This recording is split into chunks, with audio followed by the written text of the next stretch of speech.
Navigating through the world of coffee brewing equipment is hard enough as it is.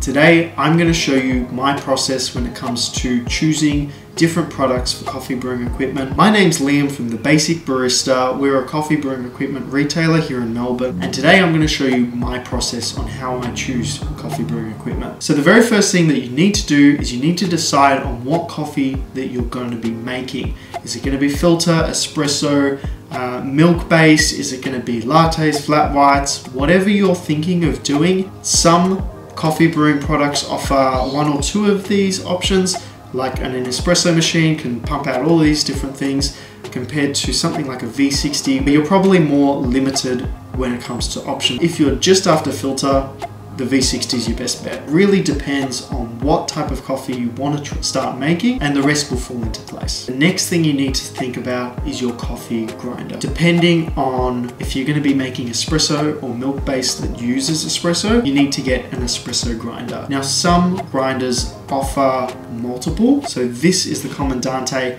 It actually offers both filter grinding and espresso grinding options. However, if you were going to use this as your primary espresso grinder, you're gonna have an absolute arm workout. Depending on what you want to achieve, you need to consider your hand grinder. The second thing you need to consider when it comes to coffee grinders is whether you want something that's electric or manual. If you're gonna be grinding for espresso, maybe look into something like an electric grinder, and that way you solve that issue of the arm workout. Also, just another mention is portability. If you're going to be making coffee on the go, something like this hand grinder, or maybe even the new Comandante, which is a proper travel grinder, will really be a better option than trying to find a plug in the bush wherever you are. So the next big upgrade that you can have when it comes to your coffee game is going to be the scales. These are the Basil Pequeno scales. They're currently $20 or $19 on our website. They might not look like much, and to be honest, they're not.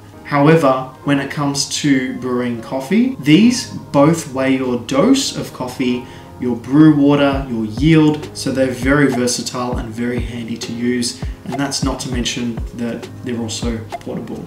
If you're looking for something like a home setup, it might be worth getting some larger scales so you can fit a proper size server. However, these are really handy to have on the go. So now the final thing is going to be our kettle. When it comes to kettles, a couple of things that you need to think about, whether you want something that's going to be electric or something for stovetop. So if you go for the stovetop option, you actually save a lot of money because the base on the electric kettle actually adds quite a significant amount, as it's also got the variable temperature control and all these other things. So if you're looking to save a little bit of money, and you do have a stovetop setup nearby, that's when you can look at a stovetop kettle. If you're going to be making coffee traveling and in the bush, probably something electric is not going to be your best bet. You might want to get something that's a little bit more travel friendly. If you've got a full brew bar, you might want to consider using either an electric kettle, or if you're going to be making coffee in the kitchen and you've got a stove already there, it might make more sense to go ahead and use that. The second thing you want to think about with the kettle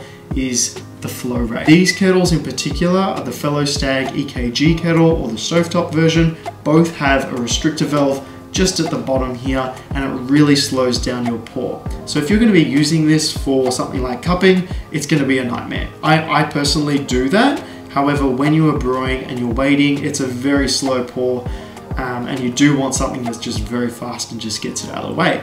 However, when you're brewing something like the V60, you want to have a slow, controlled pour to really make sure that you're brewing a perfect cup of coffee. Thanks so much for watching, guys. Those were my tips. That's sort of my process on how I get an idea of what sort of equipment I need to make the coffee that I want. I hope you found this to be useful.